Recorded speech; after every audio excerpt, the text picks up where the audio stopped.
দিবালোকে জনসম্মুখে তারা জবাই করে হত্যা করে ফেলছে।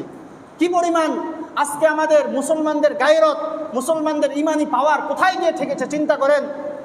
আজকে আমাদের মধ্যে শুধু কে কোন দল করে এইগুলা নিয়ে শুধু মারামারি কাটাকাটি। মুসলিম সেও একটা দল করে, সেও মুসলিম, আপনিও মুসলিম, এইগুলা নিয়ে দ্বন্দ্ব চলতেছে। অথচ আজকে মুসলমানদের উপর বিভিন্নভাবে আক্রমণ আসতেছে, বিভিন্ন ইসলামী নামের দল নিয়ে তারা খুলে বসে আছে, কিন্তু ইসলামপন্থীরা যখন নির্যাতিত হয় তখন তাদের পক্ষ থেকে কোনো আওয়াজ আসে না। আজকে কোনো রাজনৈতিক দলের দেখেন, গত কিছুদিন আগে একটা পাগল, আপনারা ভিডিও দেখে থাকবেন, বর্তমান যেহেতু অনলাইনের জামানা, রাস্তাঘাটে পাগল পড়ে থাকে না, কিছু মানবাধিকার সংগঠন অর্থাৎ যারা মানবতার সেবায় কাজ করে, তো তারা পাগলরা এইভাবে পড়ে থাকে, তারা কি অনেক আদরে থাকে নাকি অযত্নে থাকে, অবহেলায় থাকে? অযত্নে অবহেলায় থাকে।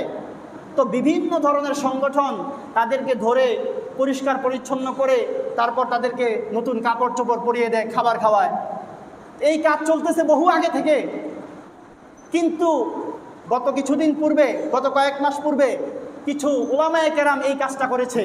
আর বাম পাড়ার মধ্যে, নাস্তিক পাড়ার মধ্যে আগুন লেগে গিয়েছে যে একজন সাধু, সে সন্ন্যাসী, তার মাথার জট চুল কেন কেটে দিল। আর বিভিন্ন মিডিয়া ঝাঁপায় পড়ছিল কেন এই কাজটা করলো। অথচ আজকে এমন একজন খতিব সাহেব আজকে নির্যাতন, এমন নিপীড়নের শিকার হয়েছে, এখনো পর্যন্ত কোনো মোটা দাগের কোনো অনলাইন মিডিয়া এই খতিব সাহেবের জবানবন্দি নিতে যায় না এখনো পর্যন্ত।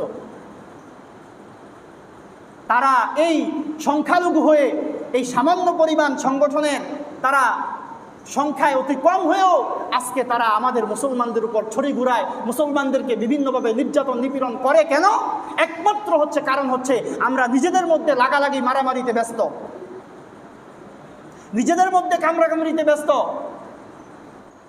কে কিভাবে চলতেছে এগুলো নিয়ে আমাদের নিজেদের মধ্যে মারামারিতে আমরা ব্যস্ত। অপরদিকে মুসলমানদের উপর, আমাদের মুসলমান বোনদের উপর তারা অনলাইনে গ্রুপ খুলে মেসেজিং করে কে কিভাবে কাকে নির্যাতন করছে, কে কোন অবস্থায় কাকে ধর্ষণ করছে, এইগুলা তারা অনলাইন গ্রুপের মধ্যে, চ্যাটিংয়ের মধ্যে তারা আলাপ করতে থাকে, ঘন্টার পর ঘন্টা আলাপ করতে থাকে।